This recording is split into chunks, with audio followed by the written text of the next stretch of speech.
Good morning बच्चों। मैं हिंदी की अध्यापिका कमलेश सक्सेना आज आपको ऑनलाइन कक्षा कार्य में पढ़ाऊंगी हिंदी व्याकरण। आज हम हिंदी व्याकरण में पढ़ेंगे पाठ 17 जिसका नाम है वाक्य। आइए इस पाठ की एक्सरसाइज पढ़ते हैं।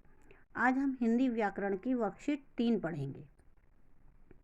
इसकी एक्सरसाइज है निम्नलिखित वाक्यों में उद्देश्य और विधेय अलग कीजिए। पहला है गंगा एक पवित्र नदी है, तो गंगा उद्देश्य है, एक पवित्र नदी विधेय है। दूसरा है मेरे भाई ने बाजार से आम खरीदे, इसमें मेरे भाई ने उद्देश्य है, विधेय बाजार से आम खरीदे। तीसरा भिखारी सड़क पर खड़ा है, भिखारी उद्देश्य है, सड़क पर खड़ा विधेय है। चौथा सूर्य पूरब में निकलता है, सूर्य उद्देश्य है, पूर्व से निकलता है विधेय है। वह कक्षा से बाहर चला गया, वह उद्देश्य है, कक्षा से बाहर चला गया विधेय है। एक्सरसाइज 2 है अर्थ की दृष्टि से निम्नलिखित वाक्यों के भेद बताइए।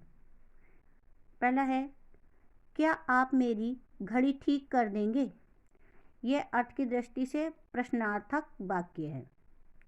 दूसरा है यदि आंधी आई तो कपड़े उड़ जाएंगे, संकेतार्थक वाक्य है।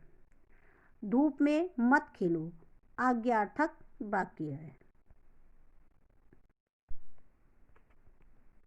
अगला है भगवान आपका भला करे, इच्छार्थक वाक्य है। शायद आज आंधी आए, संदेहार्थक वाक्य है। एक्सरसाइज 3 है रचना की दृष्टि से निम्नलिखित वाक्यों के भेद लिखिए। पहला है रामू नित्य कसरत करता है, ये सरल वाक्य है। मैं चाहता हूँ कि तुम कानपुर जाओ, ये मिश्रित वाक्य है। तीसरा है जो बटुआ मिला है वह सुरेश का होगा, मिश्रित वाक्य है। जल्दी से खा पी लो नहीं तो देर हो जाएगी, ये भी मिश्रित वाक्य है।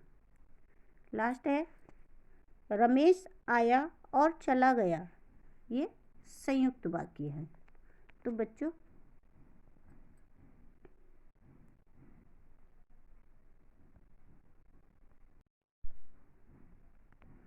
अगली एक्सरसाइज है निम्नलिखित वाक्यों का निर्देश अनुसार रूपांतरण कीजिए। पहला है उसने दूध पिया और सो गया, इसको हमें सरल वाक्य बनाना है। तो सरल वाक्य में क्या होगा, वह दूध पीकर सो गया। दूसरा है सूर्योदय होते ही अंधेरा चला गया, इसको हमें मिश्र वाक्य में बनाना है। तो ये होगा मिश्र वाक्य में सूर्य उदय हुआ और अंधेरा चला गया। तीसरा है कृतिका के समझाने पर राहुल मान गया, इसको संयुक्त वाक्य बनाना है। इसका संयुक्त वाक्य होगा कृतिका के समझाया और राहुल मान गया, कृतिका ने समझाया और राहुल मान गया। तो बच्चों ये हमारी वर्कशीट 3 थी हिंदी व्याकरण की, पाठ 17 था जिसका नाम वाक्य। मैंने इसकी एक्सरसाइज आपको समझाई, मैं समझती हूँ आपकी समझ में आ गई होंगी। धन्यवाद।